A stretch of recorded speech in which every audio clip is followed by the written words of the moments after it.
రాష్ట్రంలో అనేక ప్రాంతాల్లో ఈ ఉత్సవాలు జరుగుతాయి. కానీ ఇక్కడ జరిగినంత అంగరంగ వైభవంగా అద్భుతంగా నడిపించడం అనేది కేవలం ఈ నిర్వాహకులకు మాత్రమే చెందినటువంటి ప్రత్యేకమైన అంశం.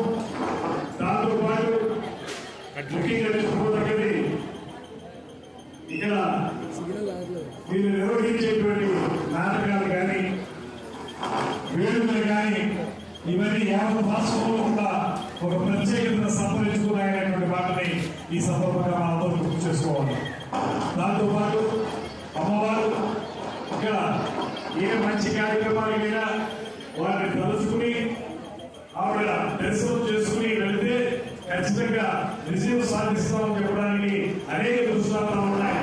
నేను మొన్న జరిగినటువంటి ఎన్నికల్లో ఎమ్మెల్యేగా పోటీ చేసిన తర్వాత రిజర్వ్ ఉదయం వచ్చి అమ్మవారిని దర్శించుకుని వారి యొక్క స్వామివారి యొక్క ఆశీర్వాదం తీసుకుని అమ్మవారి ఆశీస్సులు తీసుకుని వెళ్ళాను.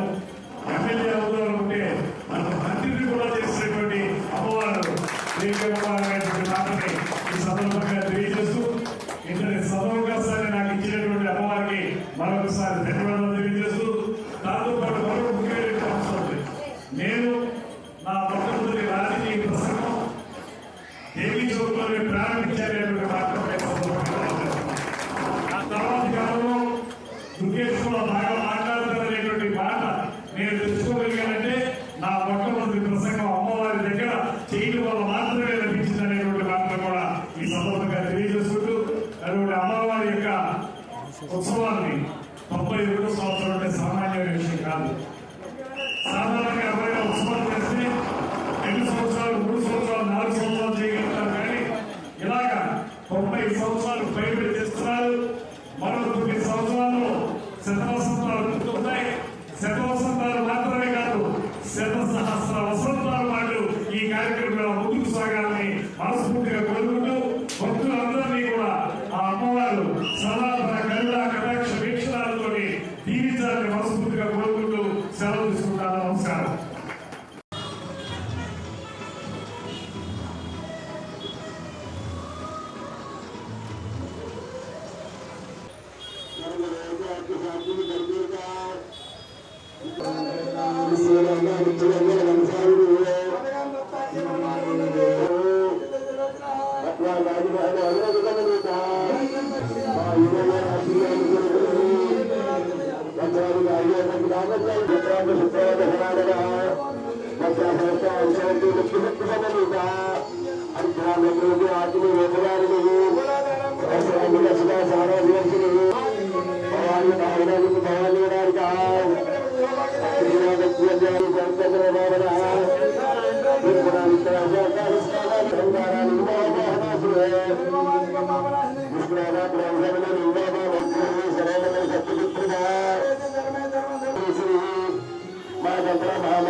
కార్మికుల ఐక్యత కార్మికుల ఐక్యత జీతాలు యజమాని మొండి వైఖరి యజమాని మొండి వైఖరి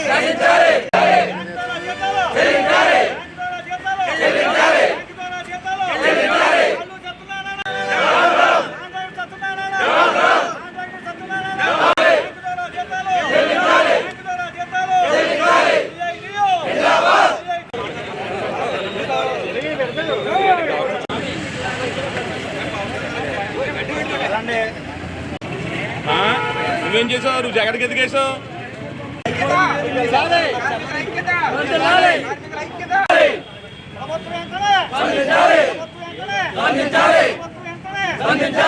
పవన్ కళ్యాణ్ గారు వెంటనే పవన్ కళ్యాణ్ గారు వెంటనే ప్రభుత్వం వెంటనే ప్రభుత్వం వెంటనే పవన్ కళ్యాణ్ గారు వెంటనే 16 నెలల జీతాలు పవన్ కళ్యాణ్ గారు వెంటనే డిప్యూటీ సీఎం గారు వెంటనే డిప్యూటీ సీఎం గారు వెంటనే డిప్యూటీ సీఎం గారు వెంటనే పవన్ కళ్యాణ్ గారు వెంటనే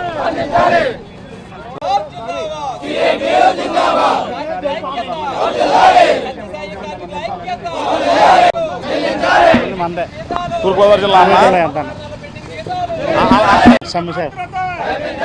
ఆర్డీ ప్లేస్ అన్న Shri Sathya Sai drinking water supply sir అంతే. నీటిపారుదల శాఖల ఉద్యోగులు సార్ నమస్తే అండి. మా సత్యసాయి డ్రింకింగ్ వాటర్ ప్రాజెక్టు కార్మికులు మాకు 16 నెలల పెట్టి నుంచి జీతాలు లేవండి. అదేవిధంగా మాకు ఈఎస్సీ పిఎఫ్ కూడా కట్టలేదు. ఒక 2 సంవత్సరాలు పెట్టించి ఈఎస్సీ పిఎఫ్ కట్టకపోవడం వల్ల మాకు పిఎఫ్ కట్టకపోవడం వలన మాకు వచ్చే బెనిఫిట్స్ అనేటువంటి మాకు ఏదైనా కార్మికుడికి ఏదైనా మరణ స్వాతం జరిగితే మాకు ఇన్సూరెన్స్ వస్తారు. ఆ ఇన్సూరెన్స్ కూడా కోల్పోవడం జరుగుతుంది. అదేవిధంగా మాకు జీతాలు కూడా మాకు అకౌంట్లో ఇవ్వకుండా బై హ్యాండ్ ఇస్తున్నారు. అలా ఇవ్వడం వల్ల మాకు వచ్చి బెనిఫిట్స్ కూడా మేము కోల్పోవడం జరుగుతుంది. అదేవిధంగా మాకు ఐడెంటిటీ కార్డులు తదితర మాకు రావాల్సినది ప్రతిదీ కూడా వస్తలేదు.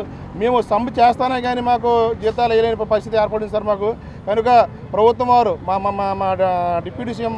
డిప్యూటీ సీఎం గారు మమ్మల్ని ఏలిన మా మినిస్టర్ గారు డిప్యూటీ సీఎం గారు పవన్ కళ్యాణ్ గారు మా యందు దయించి మాకు రావాల్సిన పెండింగ్ జీతాలు అదేవిధంగా మాకు రావాల్సినటువంటి బెనిఫిట్స్ కూడా మా అన్నీ కూడా త్వరగా ఇప్పించగలుగుతున్నాం. ఈ సమ్మె మా డిమాండ్లు నెరవేరేంత వరకు కూడా మేము ఈ సమ్మె మేము కొనసాగిస్తామని ఈ పత్రికా మూలంగా మేము కోరుచున్నాం. సత్యసాయి వాటర్ స్కీమ్లో పనిచేస్తున్న సుమారు 50 మంది కార్మికులు గత 3 రోజుల నుండి నిరవధిక సమ్మె చేస్తున్నారు. వీళ్ళ ప్రధానమైన డిమాండ్ 16 నెలల నుంచి వీళ్ళకి వేతనాలు ఇవ్వట్లేదు, అలాగే ఈఎస్ఐ పిఎఫ్ కట్టట్లేదు. ఈ 16 నెలల నుంచి కూడా ఎవ్వరూ బాధ్యత తీసుకోకుండా వీళ్ళ చేత పని చేయించుకుంటున్నారు తప్ప వీళ్ళ జీతాల విషయంలో మాత్రం జోక్యం చేసుకోవటం లేదు. గతంలో సత్యసాయి ట్రస్ట్ ద్వారా ఈ పథకం అమల్లోకి వచ్చింది. తర్వాత సత్యసాయి ట్రస్ట్ వాళ్ళు ఆర్డబ్ల్యూఎస్ డిపార్ట్మెంట్కి దాన్ని స్వాధీనం చేశారు. స్వాధీనం చేసిన తర్వాత గత 5 సంవత్సరాల నుంచి ఏ ఒక్క నెల కూడా డిపార్ట్మెంట్ సక్రమంగా వీళ్ళకి జీతాలు ఇచ్చిన పరిస్థితి లేదు. ఎవరూ బాధ్యత తీసుకోవట్లేదు. అధికారులను అడిగితే కాంట్రాక్టర్ మీద, కాంట్రాక్టర్ని అడిగితే అధికారుల మీద నెపం మోపేస్తున్నారు తప్ప బాధ్యతగా జీతాలు ఇచ్చే పరిస్థితి లేదు. పాపం మా కార్మికులు కూడా ఇది మంచినీటి సమస్య, ప్రజలందరికీ జీవనాధారం. ఇటువంటి దాంట్లో మనం సమ్మె చేసి ప్రజలకు ఇబ్బంది పెట్టకూడదు. అవసరమైతే మనం కన్నీళ్ళైనా పెట్టుకోవాలి తప్ప వాళ్ళకి నీళ్ళు అందించాలనే ఉద్దేశంతో చేస్తున్న ఈ జాలిని కనీసం ప్రభుత్వం పట్టించుకోవట్లేదు. అలాగే అధికారులు కూడా చాలా దుర్మార్గంగా వ్యవహరిస్తున్నారు. ఏ ఒక్క అధికారికైనా వాళ్ళ జీవితంలో ఎప్పుడైనా ఒక్క నెల జీతం తీసుకోకుండా వాళ్ళు ఉద్యోగం చేసేదేమో తెలుసుకుంటే మంచిది. అలాగే వాళ్ళ కిందన్న ఉద్యోగస్తులు కూడా అటువంటి వాళ్ళని గుర్తెరిగి వాళ్ళ యొక్క సమస్యలు పరిష్కారం చేయాలి.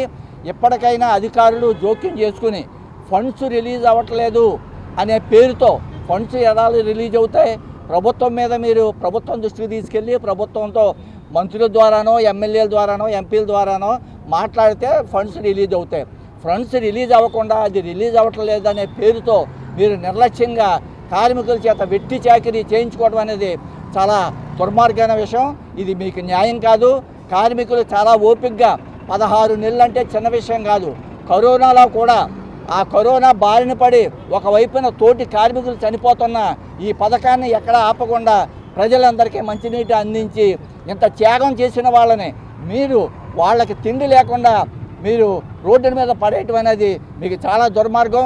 ఎప్పటికైనా అధికారులు కానీ ప్రభుత్వం కానీ వెంటనే జోక్యం చేసుకుని సక్రమంగా జీతాలు చెల్లించాలి, పాత బకాయిలన్నీ పూర్తిగా చెల్లించాలి, ఈఎస్ఐ పిఎఫ్ అమలు చేయాలి, కనీస వేతనం అమలు చేయాలి. అప్పటి వరకు మా ఈ పోరాటాన్ని కొనసాగిస్తామని మరొకసారి ప్రభుత్వానికి అధికారులకి హెచ్చరిక చేస్తున్నాం.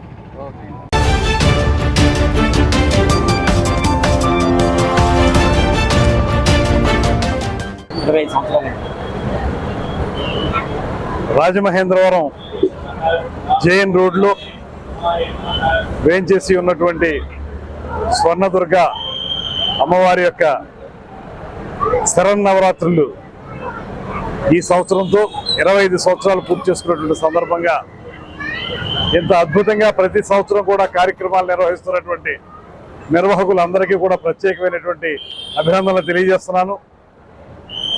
ప్రతి సంవత్సరం నిరాఘాతంగా నిరంతరాయంగా ఈ కార్యక్రమాలను నిర్వహిస్తూ భక్తజన సమూహాన్ని అమ్మవారు ఆశీర్వదించే విధంగా నవరాత్రులు నిర్వహిస్తున్నందుకు ఈ ప్రాంతవాసులందరూ కూడా వారిని ప్రత్యేకంగా అభినందిస్తున్నారు.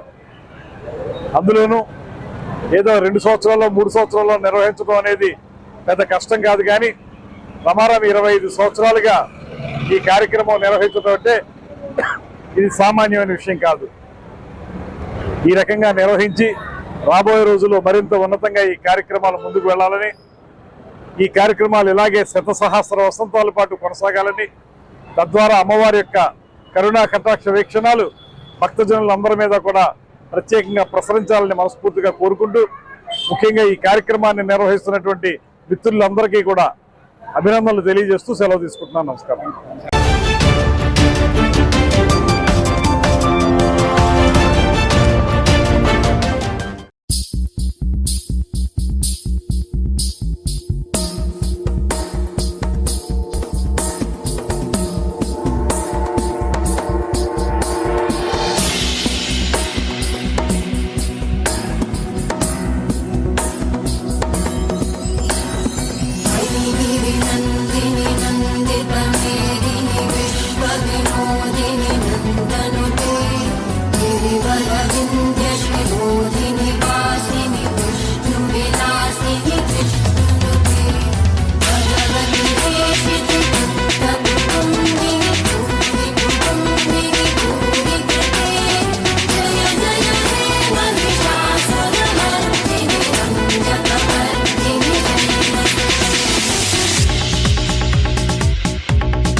जय जय हे महिषासुरमर्दिनि